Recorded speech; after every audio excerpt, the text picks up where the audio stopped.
The Phillies, well, they're trending in the right direction, but the next 13 days might determine if they get home field advantage at Citizens Bank Park or maybe even a bye. We'll talk about it next on the PHLY Phillies podcast.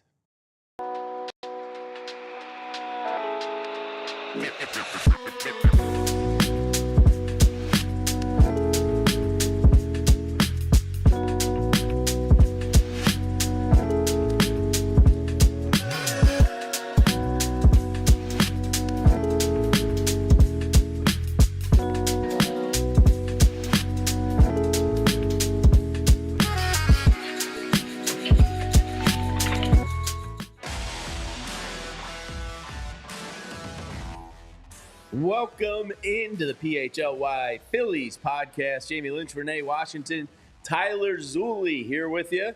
And to everybody already in the chat, welcome in, you sickos. It feels like it's been a week since I've been you guys.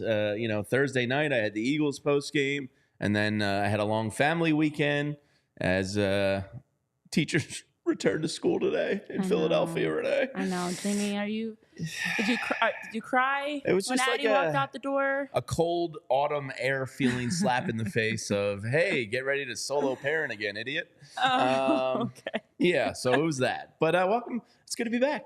Yeah, it has been actually a week, and a lot has changed since we last saw you. Yeah, the Phillies might be back. And this is, to my knowledge, our first day on the Roku TV channel. So if you're stumbling across Roku and you find us on Roku TV, welcome into the Phillies show. We're very excited to be a part of the Roku family. So hopefully some new eyes find us, and we're very excited that you'll find us. But to all of our OG diehards, you guys are the best.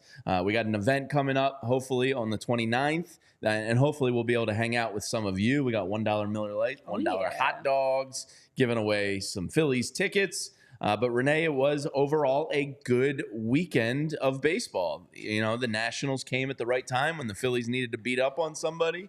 They were just shy of a 4-game sweep, which would have been tremendous. Surely there's no details from that game that people would be up in arms about, right? Oh, nothing. First of all, when you look at the week, and BC always comes in the chat with the LA love. Before you take off here, I forgot to mention our friends at Bet365. They are a presenting sponsor, and it's never ordinary at Bet365. So download the app now. Use code PHLY365 at sign up, and you'll get $150 in bonus bets. I distributed mine out. I took the Phillies on Saturday with Bet365, so I'm trying to pad that account a little bit for the upcoming football season. Smart. Floor is yours now, Renee. Super smart.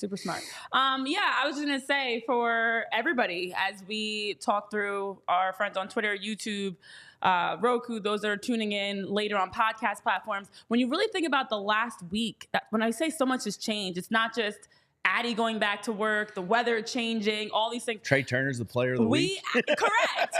Like After getting benched. If anybody had fallen asleep Tuesday of last week and woke up like Tuesday of this week, you missed a lot. Yeah. Because the Phillies, and we talked about it yesterday, like, is the slump really over? Was this 6-game stretch really what they needed? Can I let you know in 13 days? Correct. Let's put a pin in that. We'll circle back in about 13 days. But it is crazy because they needed this. You need it from, well, I like to take some ownership of being there on Wednesday and helping to bring the good vibes. Oh, yeah. I was there Friday. Right. Grand Slam, Kyle no big deal. Paige ate 2 hot dogs. Weston Wilson cycle. Jamie being there Friday along with walk-off Trey Turner. Saturday was complete game Christopher Sanchez. Sunday was... Which was tremendous. What a hat tip to Christopher Sanchez. That was awesome. Every day someone different. Even Sunday was not a great game. Of course, they lost, but you at least got some positives, like Taijuan Walker working a little bit back closer. I mean, it's not. Don't Christopher Sanchez and Aaron Nola now have as many complete games as the entire NL? Did I see that correctly? There are 25 total complete games, and I don't know. I don't think it's Nola. They're 2 each, aren't they? But I know Sanchez has now tied. I saw something like Sanchez that. and one other person are the only 2 that have 2 complete games. It could be Nola. Yeah. There's 3 guys now. Sanchez does. It's also Kevin Gausman and Max Fried. Yeah. Max okay. Fried, Each have 2 complete games. Okay. But it is wild when you think about how much this team in the first half of the season was just finding ways to have these historic moments. And this past week, we kind of got back to that with one player that was really the headliner, the cycle, the walk-off single, the complete game. But then others, Nick Castellanos, Alec B, that also are just being consistent. And it does feel like this week was the absolute necessary get-right week that we had predicted and hoped for. But now you get right back into the gauntlet of Braves, Royals, Astros, Braves to really test it out and see. So yeah, it's like a weird feeling. I feel like that's why today's weather is actually what it is. It's that like we're happy, but we can't be too happy until we see what really goes down with this Braves series. Yeah, I mean, I think people want to believe that the Phillies are back to playing good baseball again. But as you said, these next 13 games are going to be pretty important. The Royals have won 5 in a row. The Braves actually just got some bad news in that Austin Riley's going to be out 6 to 8 weeks. You never like to see injuries, and their kind of avalanche of injury news this year just continues. It's really quite SHI. I can curse on Roku still, right? Yeah. I don't know. Day one, I'll take it easy there. Yeah, easy for the people. Give us some time. But there's a lot to get into today. We have Jim Salisbury joining us at 11:30 coming up. We have to talk about John Middleton's comments this weekend, which I absolutely loved. And I deep dove the Cy Young race. Oh, yeah. Yesterday. Because it came up in our Discord channel. In our Discord channel, you can get an invite to if you become a diehard here at PHLY. If you want to do that, just head to allphly.com. You get free merch and tons of great stuff. I'm not going to dive into details about it, but it was a very good Cy Young discussion. And I actually looked up the odds on Bet365. So we have to get into that. So there's a lot to get into. But these, next 3 series are pretty good in the are the Phillies back narrative. And if you want to get home field advantage, if you want playoff teams coming to the best home field advantage in baseball, if you want to get a bye and set up your rotation, these next 13 days are pretty important because the Royals are hot, the Braves are a pain in the ass, and this is a real test now. Yeah, and so the Phillies have now won 20 series out of the 41 that they've played in. They've split 7 and they've lost 14. They've also had 10 sweeps. So when you look at how the Phillies have been able to, still be, and I think the number that Rob said was 30 series that you should win to be able to be, or was it 31, to be a playoff team. But for them to have had such a bad slump and at a stretch where we kept wondering, like, when would you get out? When will you get out of it? And you're still 7 games as of yesterday, 7 games ahead of the Braves. You're still sitting in a really good spot, and still with all this. Back at being the top team in Major League Baseball, definitely I know, but back to that to being one of the top teams.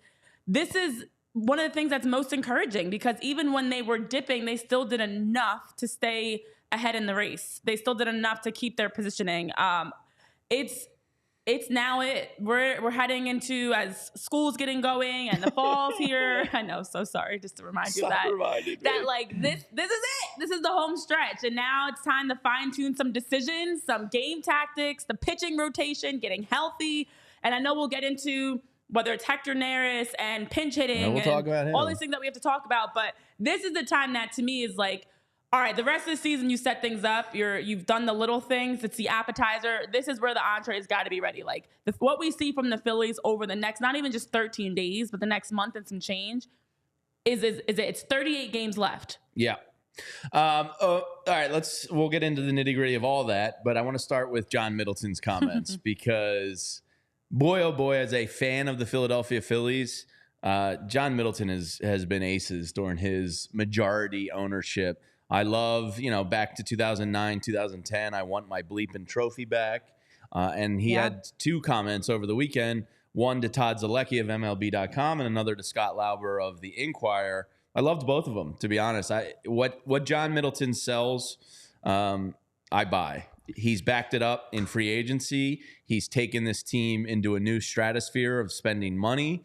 And, he backs up what he says. He is a fan deep at heart, and I believe it. So the first comments, Renee, and we'll get your reaction to this. John Middleton to Todd Zulli over the weekend said, and sorry, I had to take a picture on my phone this morning like a real boomer. I was like, oh, there's the quote. I want to get it. Instead of just looking it up on my computer, probably would have been easier. On my computer, totally teach their own. Renee, I still send bills in the mail sometimes.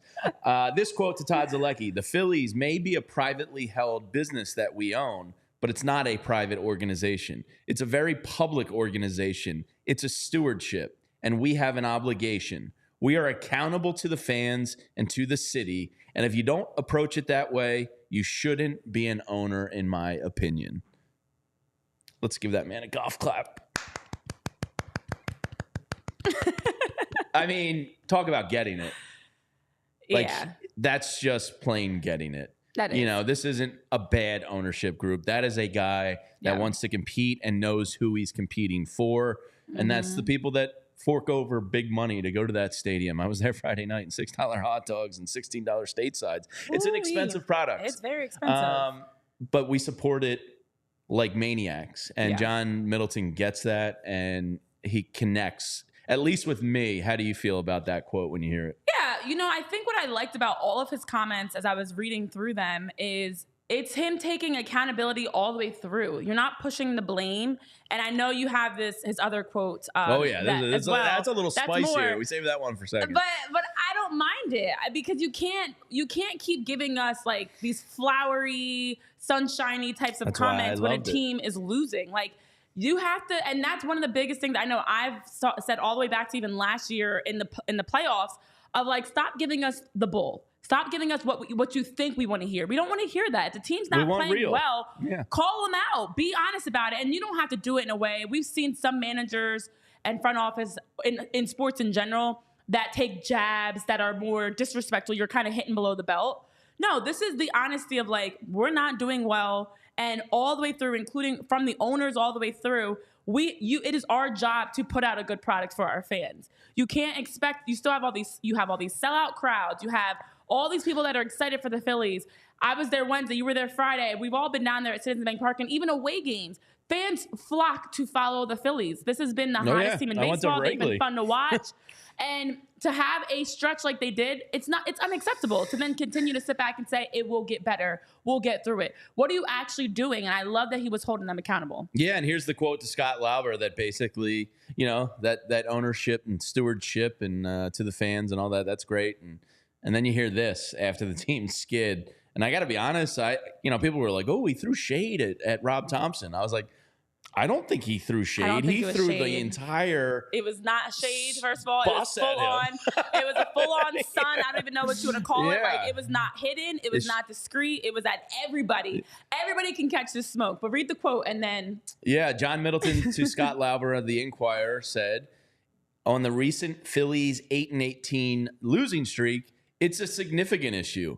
I don't think you can sit there and just say, oh, well, this has happened and therefore we'll turn it around. I don't think you can be that passive, he continued. I think you have to be pushing people to rethink what they've been doing. That's coaches and that's players. Everybody has to step back and say, what are we doing wrong? Why is this a team that had a 70% win clip for 3.5 months now playing at a 325 clip for the last 5 weeks? Let them know. Rob knows, the players know that they sucked, but I think John Middleton was saying you just can't, it can't all be rainbows, puppy dogs, and ice cream of like, hey, things are going to turn around. I know these guys are good. Sometimes you have to enact change. Sometimes you have to shake the room. Sometimes you have to sit a guy. It's a long-ass season. There's probably some complacency when you play at a 70% win clip. So I think John Middleton connects with your fan there as well with the comments of like, no, do something different. Mm-hmm. Don't just tell me it's going to turn around. Try something. And I loved hearing both of these quotes over the weekend. John Middleton, nice job. I'm glad he came out and said this because I could not agree more. I don't think it's shade at any one specific person. I know I saw a lot of people on Twitter and even various media outlets and different people talking about like, oh, John Middleton's throwing shade at Rob Thompson. No, I think John Middleton's he's not even throwing. It's not shade. Shade is discreet. He's openly. Where does it even come from? Shade? Throwing shade. I know. Like, what? You're not throwing like shade. Isn't like, shade good? Well, it's like you're. I don't know. I feel like shade is like you're secretly. We're gonna have to send that one to the nerd research department while you continue on. Shade is like you're like secretly taking jabs at someone. It's not like open sunshine. No, it's like shade. It's shady. It's shady. Think about it that way. Like you're being very Sorry, I'm interrupting. Yeah, you are totally really unfortunate day for us to not have Shady Race as a sponsor. Correct. But my thing is, I don't think he was throwing shade. I think he was absolutely calling everybody out. He ran the bus because over. What you can't continue to do is every comment that we've heard is like, we're talented, we're fine, we're gonna be fine. Everybody goes through their slumps. We'll get out of this. No, you can't just sit back and rely on your talent or the fact that you've won games in the past that like magically it's going to just click again. Yeah. What are you actively doing? And I know we talked about that. Is it small ball? Is it changing the lineup? Is it, maybe shaking things up and having somebody out for a day or 2 days? And that's ultimately what happened. You have Trey Turner sit out Wednesday. He comes back and has a phenomenal series against the Nationals, 10 hits, 4 RBIs, 1 home run. Looked like he was back to Trey Turner, including that walk-off single Friday. You need to shake something up. And I don't care how old these athletes are.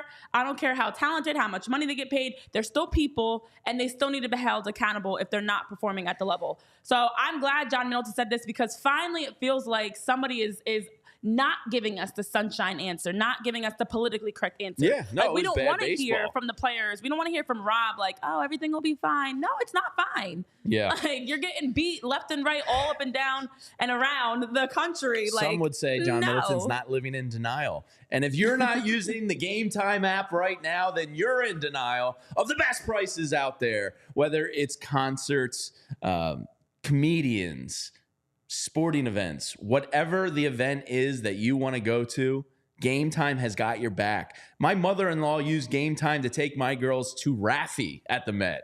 Tyler has gotten his mother tickets on Game Time app. Pink was just in town on Sunday at the Link. If you wanted the best prices to that, or you want to get the best prices to a Phillies game, Game Time app is for you. Use code PHLY for $20 off. Game Time has new features called Game Time Picks that make getting your tickets to your favorite events even easier. It filters out the fluff, so you only get incredible deals on the great seats, so you don't have to waste time searching through thousands of tickets. It's awesome. I use it when I was out in Chicago. I caught an extra Phillies game at Wrigley that I didn't think I was going to, because I sat there until the last minute. When the tickets got cheaper, me and my cousin pounced on them and got it. It's so simple. They're sent right to your phone. 2 clicks and you're done. Your purchase is covered with the most flexible customer service policy in the ticketing industry. So take the guesswork out of buying concert tickets with Game Time. Download the Game Time app, create an account, and use that code PHLY for $20 off your first purchase. Terms apply. Again, just create an account and redeem code PHLY for $20 off. Download Game Time today. Last minute tickets, lowest price guaranteed. All right, well, you know where else you can get some great prices and great products? That's with Rite Aid, because they've got lots of options for you, whether it's their snacks that they've got with the LO Market, their pharmacy services, and also, with it being fall, their fall allergy medications. It's crazy how fast the fall season is sneaking up on us. It's not officially fall yet. We know the official date is not until September, but it is getting chillier outside. I had to bring out a sweater this morning. And with with the allergy season rolling in and fall allergies knocking on our door, you better be ready to answer with some over-the-counter medications from Rite Aid. There are a lot of culprits that cause these allergies. It could be plants that are causing them: tumbleweed, pigweed, sagebrush, dust mites. It could also be maybe a pet or 2 pets if you've got, let's say, a dog and a cat, or maybe even a kitten. Tyler, I'm looking at you. You might be dealing with some pet dander and fur that's creating your allergies. And literally, some of us are actually dealing with pet allergies. So if you have those allergic reactions that are occurring, your body is starting to deal with, you're dealing with the runny nose, the itchy throat, the itchy eyes, the wheezing, the watery eyes. It's not a great feeling when you wake up and you're like, oh no, what's happening here? It's your allergies. So be proactive and take advantage of all the benefits that Rite Aid has. They've got Rite Aid Rewards, which allows you at RiteAid.com/rewards to receive updates, pollen alerts for your area, and some tips and advice. They also have other tips and advice that they will share with you. Things like using a dehumidifier, which I love, helps do a tremendous job in humid environments. Also, things like showering frequently. You should be showering a lot anyways, but maybe taking a couple extra showers, checking pollen counts. They've got a whole list of things for you, as well as some over-the-counter options you can check out, a nasal rinse, some different medications that you can take advantage of. So if you're still unsure about that relief, you can always ask a Rite Aid pharmacist. They've got different types of allergy medication, decongestants, and things that might be good for you. And ask your Rite Aid pharmacist for those recommendations to get prepared for the allergy season with our friends over at Rite Aid. ran into an emergency Rite Aid stop on the way to the shore yesterday when we realized we forgot sunscreen. So we did the old pop in. Oh yeah, Rite Aid has a great. I love that section. Yeah, she was in and out in like 3 seconds. They have like the seasonal section of whatever you need for the year. All right, Jim Salisbury is going to join us coming up in about 10 minutes. We'll talk about everything. I'm sure Jim is very excited to talk about Bryce Harper and JT Realmuto not pinch hitting on Sunday with the game on the line. JK, he's very much going to hate that discussion, but that doesn't mean we can't broach it. But yesterday, Renee, it started in our Discord, the conversation between Zack Wheeler. You're going to Atlanta. You got your ace on the mound to start the series. You don't have to watch Tyler Phillips again. You're getting Nola and Wheeler on their 4 days rest and presumably Sanchez on Thursday, which is pretty much how you draw it up versus the Braves. The X factor in all this is going to be Ranger Suarez, who's going to rejoin the team most likely in Kansas City. But I started thinking about Chris Sale, and we've called Alex Anthopoulos a war criminal if he pulled off what he pulled off, and that was returning Chris Sale to dominant Chris Sale. I know. So the discussion started in Discord, and being the Bet365 man that I am, I ran and I checked the odds, and Chris Sale currently is a minus 275 favorite to win the NL Cy Young Award. Zack Wheeler is second at Chris Sale is minus 350. Zack Wheeler is plus 275 to win the NL Cy Young Award. And I thought, that's a bigger lead than I would have thought Chris Sale deserved. It's pretty much a two-man race. Paul Skeens was plus 1,400 in third place. That's wild. So reading the odds there, it's a two-man race. And Paul Skeens might get shut down in the month of September, is some of the whispers in the baseball world because of, the arm management and you don't want to kill the guy. Yeah. So I deep dove it. And here's the image, the Baseball Reference side-by-side comparison of Zack Wheeler and Chris Sale. Now, Chris Sale leads in more categories, but they are very close in pretty much every single category. Like, this is a great side-by-side race. Chris Sale is electric again. Not denying that he should be the favorite. I'm shocked that the gap between him and Zack Wheeler was as big as it was. So Tyler's favorite stat, WAR. I guess that just pretty much closes the case, right, Tyler? Well, yeah. I mean, if he's got WAR, he's got a better WAR, so he's a better pitcher. I mean, we saw it firsthand. What was it, a couple months ago? Who was it that got DFA'd? Jose Abreu had a worse WAR than a Rock. Yeah. So, The Rock's a better baseball player. That's conversation over. Right, I guess Chris Sale's the better pitcher. War's better. Oh, gosh. But Renee, here it is. 24 games to 23 games. Innings is a different of 8 innings. Zack Wheeler has the nod there. Win-loss, not really a pitcher's stat, but Chris Sale has the lead there. ERA, 2.7 to 2.6. ERA plus, Chris Sale has the advantage, 160 to 149. Strikeouts, Chris Sale is back, has the advantage over Zack Wheeler. His K rate is higher. He has fewer walks and a fewer walk rate. Having those two lines back to back is a little redundant, right? Like, if you have fewer walks, you're probably going to have a fewer rate, but I guess innings pitched. Yeah, it comes down to innings pitched. So Chris Sale leads slightly in a lot of these categories. I think this is going to be a fascinating Cy Young race. And Zack Wheeler right now with Braves, Kansas City Braves, all on his horizon, I think can really do some big strides here to catch Chris Sale. I think it's great value with Zack Wheeler at plus 275 to take home the Cy Young. This is going to be a fun race to watch. It is. And honestly, a big difference comes down to, like, for Chris Sale in the month of May and July, he was significantly better than Zack Wheeler. He had a 0.56 ERA in the month of May compared to Zack's 2.72, which is not bad at all, but compared to a sub-1 ERA. And then also for June, though, Zack had a better month by a slight hair. So right now, Zack is off to a better start to the month of August. And in his last 7 days, Zack's had a 1.50 ERA compared to Chris's 3 ERA. So if the trend works and the direction that it goes, and I know in the chat, I think it was Steven was mentioning, like, Chris Sale's going to have to have a drastic drop-off.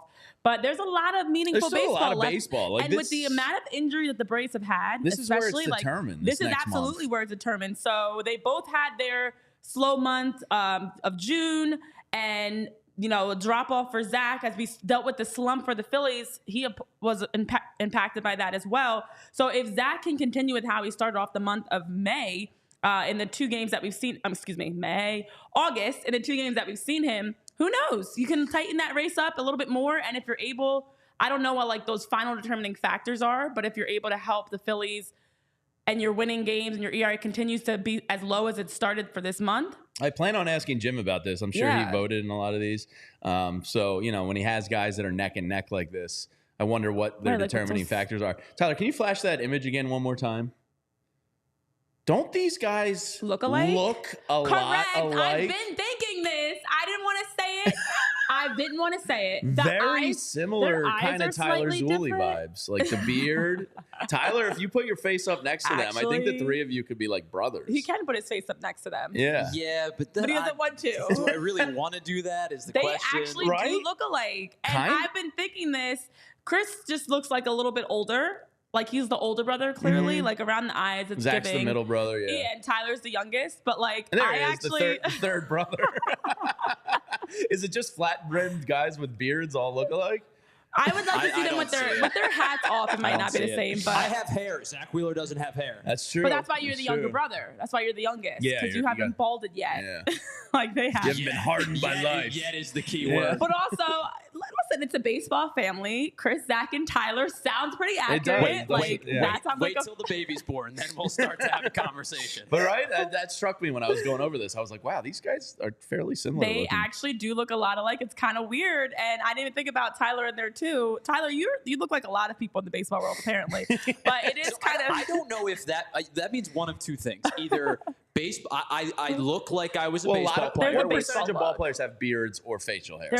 You remove the Yankees from the discussion. It's got to be like 60%. You're either saying I look like I was a baseball player, which I appreciate. I wasn't very good, but thank you. Or everybody in the baseball world is hideously ugly. I don't know which one you're getting at here. I was going to go with everybody in the baseball world looks very similar. Yeah. Right. A lot of facial hair. If you look like me, it's a lot of like you have like the. I don't want to. Yeah. I'm just going to leave it at that. Yeah. You have the baseball look. We'll just leave it at that. So before we get to Jim here, tonight's matchup is a pretty good one. Tyler's brother, Zack Wheeler, on the mound versus Ronaldo Lopez, who has had a pretty incredible year. He's gone from bullpen to starter. He's all over the place. He's got a 2.09 ERA.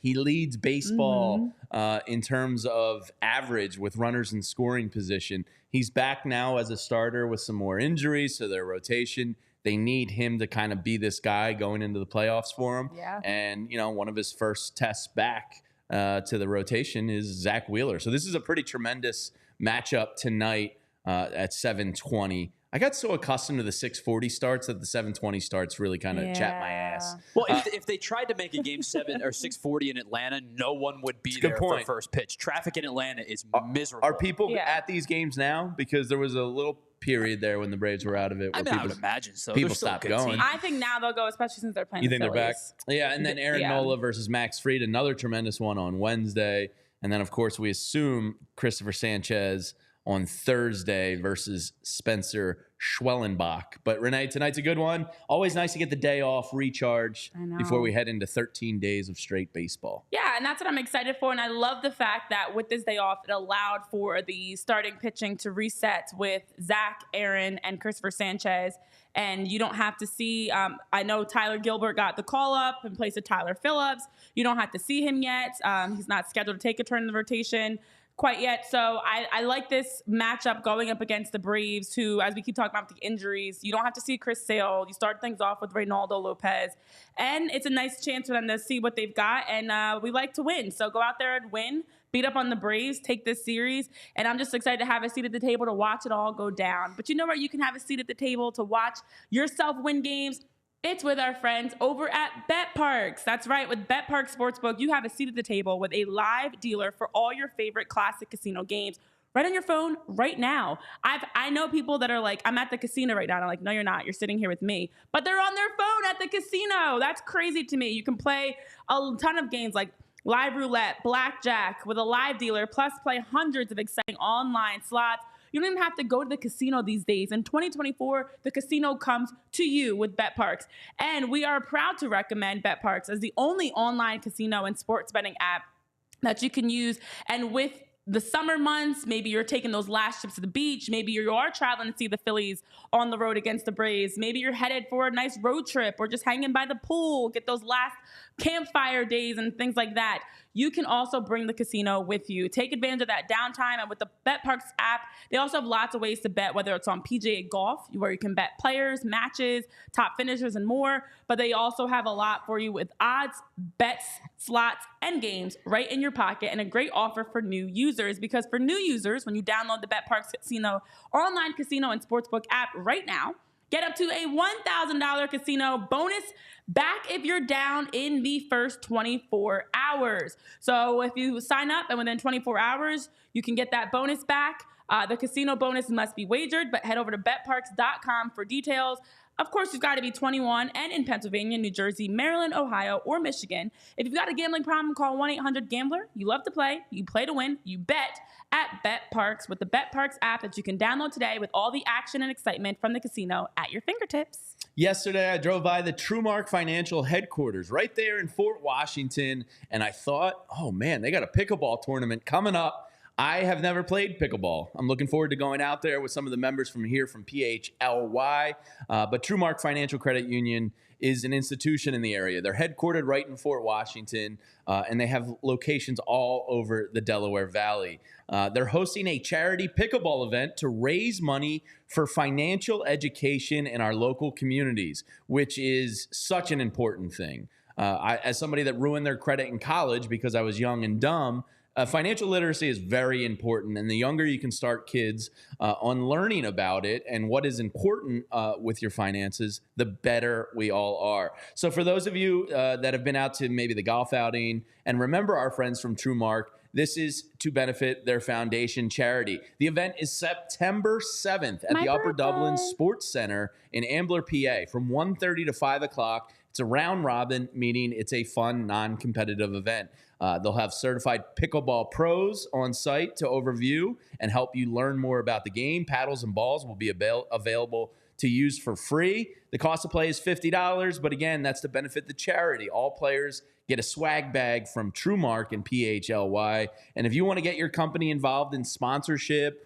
or have your logo on display at the event, they're selling a variety of sponsorships, again, for charity, ranging from $200 to $1,000. So even if you don't want to play pickleball, you can still support the event. There will be beer and food trucks on site, and a percentage of the proceeds are going to the charity. Music, cornhole, lawn games, 50-50 raffles, fun prizes and giveaways. I'll be there with a lot of our team members hanging out, having a good time. Hopefully we can see you there too. The best part, as a PHLY fan, you can get a 10% discount on registration. Just head to truemark.com/PHLY pickleball. Tyler, are we good there days. with 18 days till that event or till what? It's Jamie. it's Renee's birthday too. How do we go from pickleball to your birthday? It's on It's on the same day. Oh, right. Wow, you go on vacation and you just forget all about me. Yeah, I like to check out. I went to the beach yesterday. It was awesome. I'm really good at mentally checking out. The pickleball event is happening on my birthday, which is why I'm not going to be there. So you won't be there, No. but I will have a beer in your honor at the TrueMark pickleball event. I've never played pickleball. Have you? Me neither. I want to play. I've been wanting to play. My neighbor Nelson is a huge pickleball guy, and he's always Chestnut Hill by me has like pickup games. Oh, there's pickleball all over the place now. Like you can find courts and games and so I'm looking teams forward. all over. And he's always trying to get me out, and I'm like, yeah, dude, I want to do it. And it's supposed to be like originally for older people, but now it's like spreading throughout. Oh, so. Nick Foles is like in the U.S. Open and stuff. Yeah, like listen, if there's a way to get into the Olympics level or U.S. Open or whatever it is with another sport, let's do it. Yeah. Let's welcome in our friend Jim Salisbury here to the show because he was just itching to talk about Bryce Harper and JT Realmuto not pinch hitting on Sunday. He said, Jamie, I need to come on. Just kidding. Jim, welcome in. Hey, there's a tennis court near my house, and it says no pickleball because the noise was bothering the neighbors. What? Yeah, I've seen that become some community disputes. The tennis and the pickleball community are feuding, is what it sounds like in some areas. Oh, really? The pickleball's loud. It's got that like boingy kind of like sound to it. Huh. Yeah. So neighbors that live close by tend not to like it. Yeah, big sign. So instead of people out there playing pickleball, the courts are empty. Oh, well. I don't get it. I don't get it. I mean, to me, it's a good thing. It's a good thing when people are out using facilities, being active. So I don't get it. But what do we got? We're still upset. Good thing. It's a really good thing that Rob Thompson didn't use JT Realmuto and Bryce Harper on Sunday. Good thing he gave him a day off. It's giving everybody something to talk about. Correct. So Jim, I think the discussion is completely misguided. If JT Realmuto and Bryce Harper are on an off day and the organizational belief is they're fully off, I'm fine with that. Yeah. I think that's what it was. Yeah, and where I was scratching my head was, even though it's a righty-righty matchup with Finnegan on the mound, I'd rather have Weston Wilson up there than Cal Stevenson. That's just me. I mean, I hear you, especially the way he had been swinging at that homestand. But I think he answered your own question, righty-righty. I think he was looking for a lefty matchup and hoping the kid could do something, and he rolled it over and double play, and everybody's mad. And that's baseball. Sorry. I know people hate hearing that. But, I think it goes back to what we talked about a couple of weeks ago when JT did not enter a game and they let Stubbs hit. I just think they told him you're off, and you're off means you're off. Look, I think the game has changed a lot. I remember the days where a guy got a day off, but he had his spikes on by the 7th inning because he might pinch hit. By the 7th inning, he was back there hitting off a tee in the back. Because the game might be on the line and he might pinch hit. Now, they have a big lead that might have had something to do with it. But I think and I've said this a number of times, it's not just Rob Thompson's decision. I think that their medical staff and their sports science people are digging into this stuff and saying, this guy is this old, he's coming off this injuries, he's had this going on, he needs a day of rest, and it would really be good if he got 2 in a row. And I think they're committed to that, keeping these guys fresh for the long haul. I think they're budgeting for October because they have a big lead. If this was September and they only had a 1-game lead, I think it would be a lot different. I think they'd be told, hey, you're getting a day off, but have your spikes on by the 7th inning. So I think Bryce Harper was probably told on Thursday or Friday, JT Realmuto on Thursday or Friday, you're getting Sunday. So that changes the way they show up to the ballpark. It changes the way they prepare, their mental readiness, their physical readiness. And, if Bryce Harper is conditioned that I'm getting a day off Sunday and I'm kind of in recovery mode or shutdown mode, I'm getting a massage, maybe I'm doing whirlpools, whatever, he might not be loose enough to take a swing in the 9th inning with that violent swing. It hasn't hurt something. So, I'm not saying I agree with it. As a fan, I would have loved to have seen him come up and take a rip. And part of me believes he should have gone up and taken a rip or been asked to. I don't think this had anything to do with him. I think he's the guy who wants to play. But, this was a kind of a scheduled day off that they were going to follow through on. And, I think Rob Thompson, communication is Rob Thompson's hallmark. And the players love him for that. They always know where they stand. He's up front with guys. I think he was told he was getting a day off, and it meant something to Rob to follow through on it. I know people are upset. Like I said, the fan of me would have loved to see Bryce Harper take a rip. I don't necessarily agree with it. Their approach, and not sending them up there, because I think if you have a uniform on, then you always can contribute. You play to win the game, as Herm Edwards said, but. They played to win the game a different way with different people that way. They were committed to giving 2 of their big studs a day off, believing, I think, that, 1 step back can equal 2 steps forward down the road. I don't agree with all of it, but I certainly understand it. I understand the way sports science has emerged in the game and how they have data on this stuff, and that it affects guys' performance down the road. And I think they're committed to that, and they have a sizable lead, and they're committed to keeping these guys fresh for October, because that's where the big prize is. I know it was an important win that you could have went for, because you're playing for home field advantage, but there are 30 some odd games left for them to get that win back. So it's an interesting topic that we can talk about forever. Again, I'm not totally on board with it, but I certainly understand the way baseball teams operate these days. And it is interesting, Jim, because we only talk about this in baseball. If A.J. Brown No, or we Joel don't. Embiid No, we or don't. Travis Konechny is sitting out, they're not going to come in late in the game in the fourth quarter to help you close out a game. And as you mentioned, mentally, if Bryce and JT know they're going to be off on that day, they're not prepared to play. There's a lot that goes into it of that pregame prep, that routine to be ready to play and pitch hit. So I agree with you on that side, not to mention the Phillies had the series. They were in a much better spot compared to game one versus the Dodgers, where I thought you could have used JT instead of Stubbs. It's a different circumstance with how they were playing. You didn't need them. And I'd rather have 2 days off to prepare for this incredibly tough stretch they have coming up, Braves, Royals, Astros, Braves, versus putting one of them out there in place of Cal Stevenson. So I agree with you on that. They got 13 games coming up. They're trying to protect guys. They're all north of 30. They both had injury issues this year. But I disagree with you that we don't talk about it in other sports. You know, when is Joel Embiid playing tonight? We talk about it all the time. Load management. You know, the Eagles going into the playoffs, they rest guys because they're fearful of injury. They don't play them in the preseason because they're fearful of injury. You're watching guys workload for the games that really matter. So it does happen in other sports. Sports science is in all sports. And I believe it's here to stay because these guys are such huge investments and you need to keep them healthy for when it really matters. Doesn't mean I like it. I like to see Joel Embiid play. You know, I don't like it when I'm flipping channels and he's not in there, but I understand it. Except for those nutbag hockey guys. Load management happens in every sport, but I mean, in no other sport are they saying in the third period or the fourth quarter, bring Joel off the bench, even though he's dressed in street clothes and put him out there.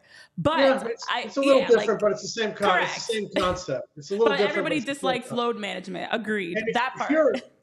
If Bryce Harper's off on Sunday, if he's off, he's off. But if he's told, hey, be ready to pinch hit, he's in that batting cage in the fifth inning, and now you're not off, you know? So we could debate this forever. But the days of I guess Castellanos could end up playing 162, right?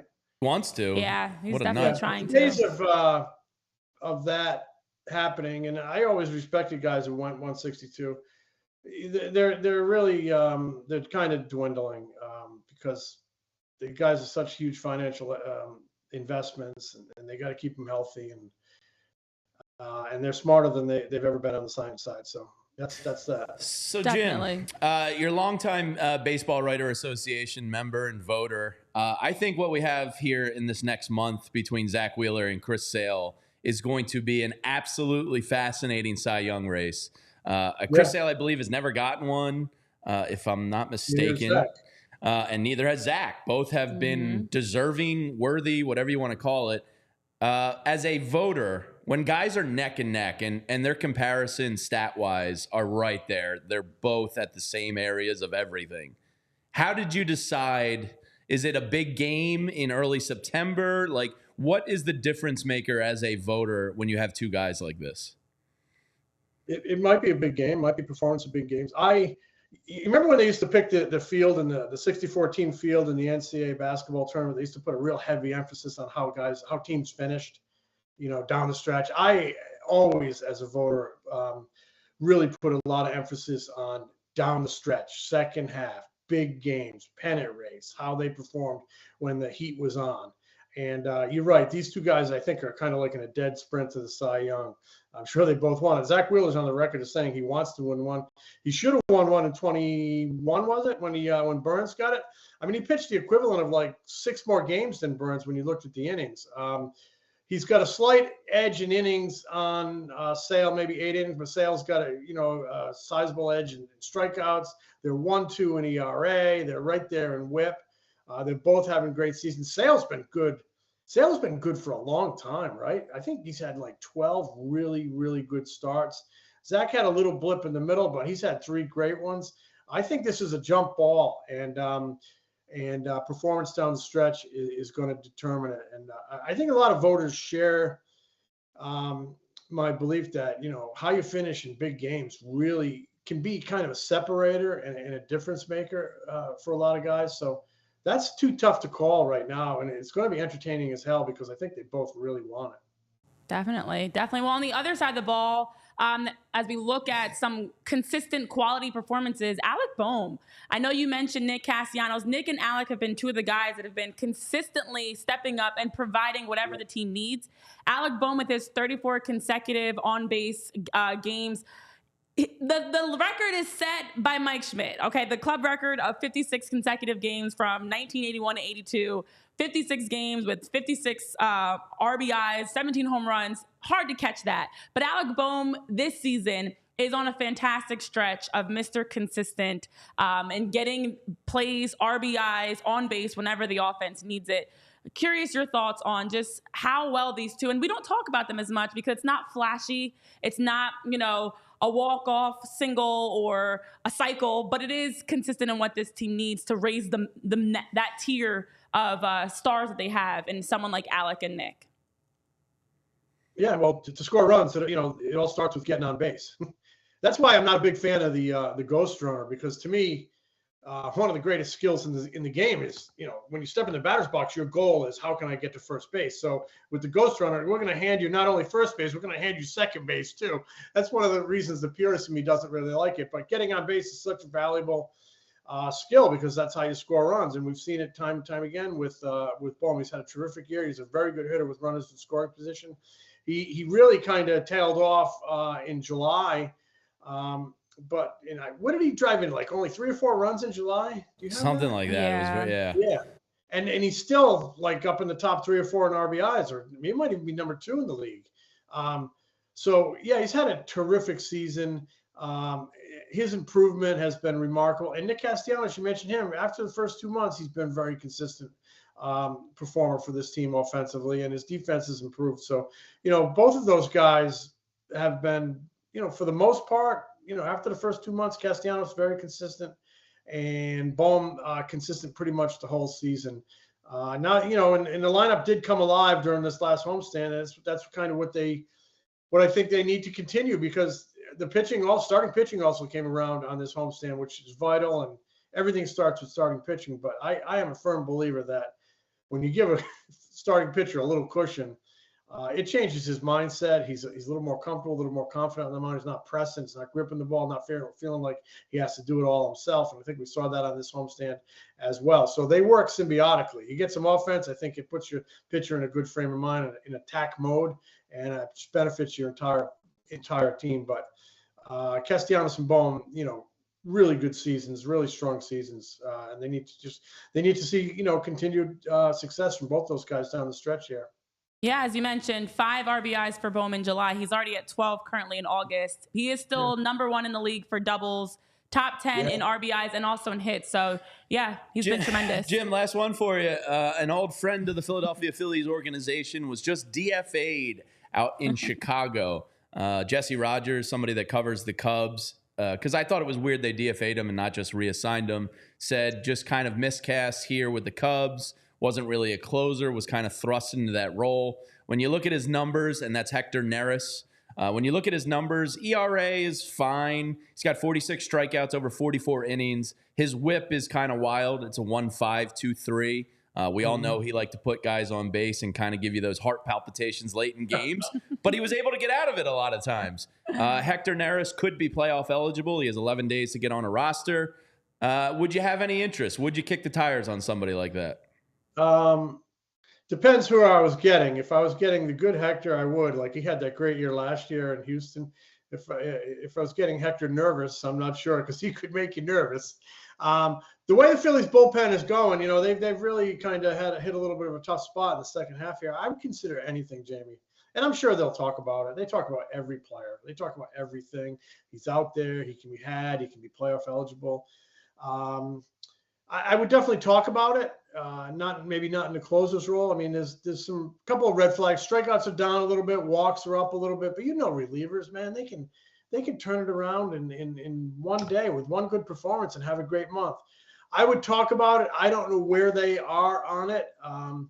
But I'm sure Hector's going to find a job. I don't think he'll. How did they feel about him when he left in free agency, Jim? Were they still big Neris guys? Did they want to have him come back, internally? They wanted him back. He got a really nice deal from Houston, and it felt like a change of scenery would do him some good. And I think it did. He had a couple of great years down there, especially in 23 in Houston. All I can tell you is I would discuss it. I would have my analytics people digging in. I would be talking to my scouts, and if I thought there was an upgrade, I would make a play for it. Certainly, he's been comfortable here. I don't know that I would do it in the closer's role, but No.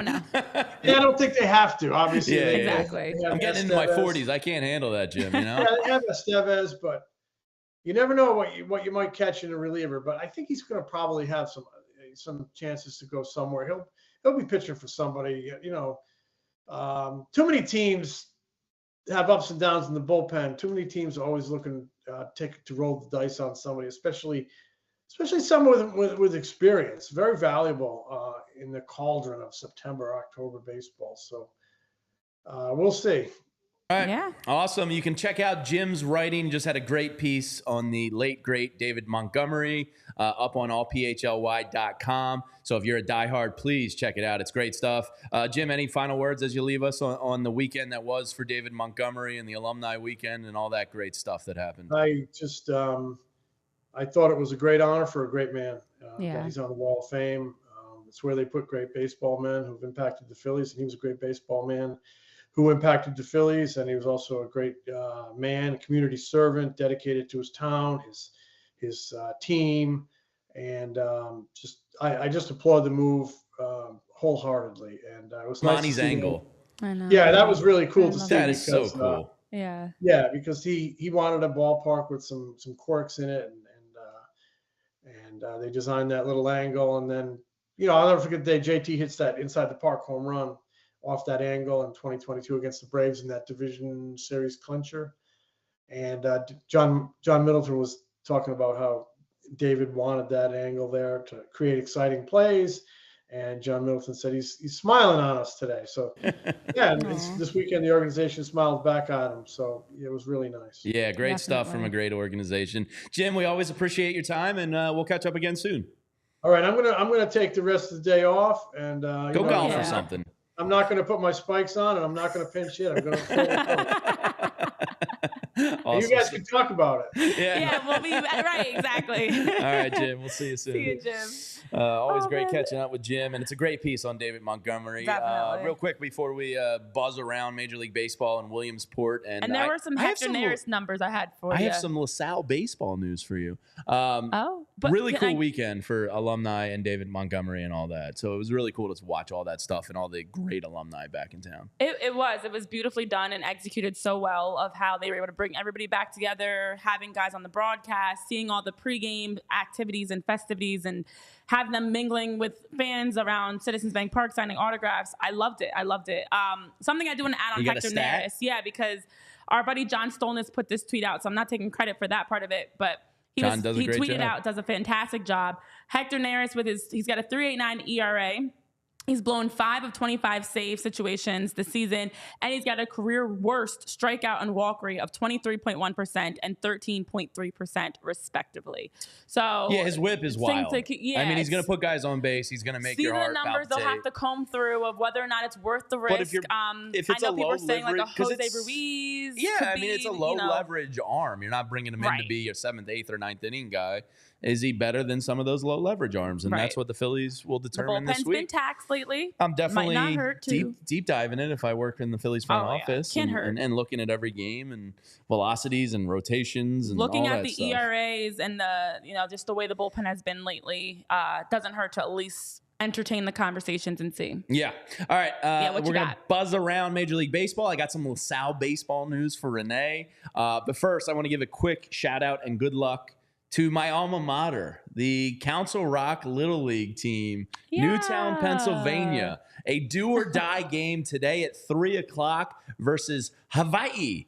So let's go get them, Newtown. Yeah, people in Hawaii say it that way. It's weird. I didn't know that, actually. Yeah, That's the Hawaiian accent. Hawaii? Yeah, it's a little more like sharper on the W. But they're playing Hawaii today at 3 o'clock. So good luck, Newtown. Go get them, boys. That's my alma mater, Renee. We came up devastating walk-off bottom of the, 7th inning back then? Fashion lost a game that would have gotten us to the qualifier for the Little League World Series when I was young. That was probably my biggest heartbreak as an athlete. Like, devastating stuff. So good luck, Newtown. Go kick Hawaii's ass. Very cool. I love seeing that. And the Phillies tweeted that out also, giving them like a good luck this weekend. Like, it's great. I love the Little League World Series. Took the words right out of my mouth. It's so great to see like cool. How exciting it is, and the Yankees. There was a picture going around today of Aaron Judge and Giancarlo Stanton riding the bus with the Little League team, and they're all sitting next to a kid. The Little League, like, damn, those kids got the experience of a lifetime. Wow. So cool. So a couple news and notes around Major League Baseball. Freddie Freeman has a hairline fracture in his middle finger, but Buzz from Home Alone is going to play through it. So he's not going to miss any time, but he's something had quite to manage. A season for Freddie Freeman. He's a freak. Yeah, but he's had quite a while. Quietly one of the best baseball players of like the last 20 or 30 years. The guy's abnormally awesome. He really is. And when you think about, whether it's been his son, his personal injuries, it's been a very difficult season for Freddie Freeman, and he still pushes through. Yeah. You don't even know, if you weren't paying attention to all the stories around it, you would have no idea. He doesn't wear it. He comes out, he does his job, he plays great baseball. Great to see his son's doing better too. Awesome stuff there. Thank Sir goodness. Anthony Dominguez, our old friend. He was named the Orioles closer for the remainder of the year.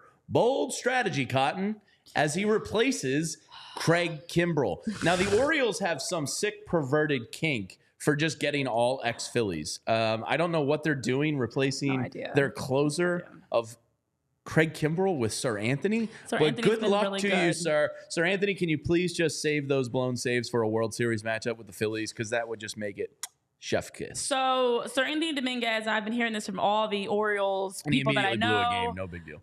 He actually has been pitching way better. It's been what's he given up? 10 hits. I'm pulling up the numbers now, but it's like 10 hits in 5 innings, but it's like 4 runs. He had one game that was really bad where he blew up, and ever since then he's actually been much better lately. Yeah, he was great up until the blown save last night. So he really was. He actually has been pitching that's the really well. That's the Sir Anthony Even on experience. like fantasy baseball, I see so many people have been picking him up for their team. One game you see him, you're like, oh, dude, this guy's filthy. The next game, you're like, oh my God, I never want to see him again. That's what he does best. Good luck, he gets Baltimore. your hopes up. You think he's doing well, and then all of a sudden he comes crashing and burning. Very inconsistent, but we mentioned it earlier. Austin Riley out 6 to 8 weeks. The Braves, of course, do what the Braves do, and that's immediately grab a Flex Seal to put it over the tank leaking water. Whether or not it holds, we'll see, but they pick up Gio Urshela, who was DFA'd by the Tigers. Atlanta announced Monday that Austin Riley's missing 6 to 8 weeks, so they're going to plug and play him there to take over for Riley, but Riley expected back with like 2 weeks remaining in the year. A couple other notes as we're wrapping up. Yankees Guardians, a great AL East or AL, matchup is getting underway. We have Bailey Ober going for his 11th straight quality start today, which would be the longest streak since Shane Bieber in 2022. So if you had that on your bingo card, Renee, you can scratch that off, because who didn't have Bailey Ober? Exactly as quality start streak. Before we get out of here with the Alney baseball news, Renee, one other thing about the San Diego Padres today I saw, which is pretty fascinating because they're on fire. They acquired 4 pitchers at the trade deadline. Tanner Scott, Jason Adam, Martin Perez. Is it Martin? Yeah, it is Martin. And Brian Hoyne. Together, they have a 1.43 ERA with 7 earned runs over 44 innings pitched. Now, Martin Perez stunk with the Pirates. He goes out there and he's really, really good. Go figure. Yeah, exactly. I mean, this Padres team has, they've won 7 games of their last 10. They've already been really good. Yeah, they're good. And they're leading the league in single. I think I heard Jurickson Profar has been fantastic. Jackson Merrill's been good. Jackson Merrill's been really good. I heard Tom Verducci on Anthony's show this morning say that they could be the first team to with 1,000 singles in like forever. Well, they don't strike out. Like they just put the ball in play. They've got a bunch of guys at the top of their lineup who don't strike out, who put together good at bats. Obviously, Arise is like the key starter. So we're getting out of here. But I saw an amazing Luis Arise, Kyle Schwarber stat, and I might butcher this, but since the beginning of last year, nobody has more singles than Luis Arise. batting average leader, all that. Kyle Schwarber is like the 4th eligible worst batting average and has been on base more than Luis Arraez. Hey, walks a ton. Wow. That's crazy. And Renee, as we get out of here, LaSalle baseball gets a rose in the organization as PJ Rose, Pete's grandson, is going to attend your alma mater and play baseball at LaSalle University. How about that? I love that. To our new Roku viewers, thank you so much for joining us. For everybody in the chat, we didn't get to all of you today, but thank you for joining us as always. We're back tomorrow at 11 a.m. to break down the Braves-Phillies Game 1, Ronaldo Lopez versus Zack Wheeler. Thanks for spending some time with us. We'll see you again tomorrow. We all silly like the mayor.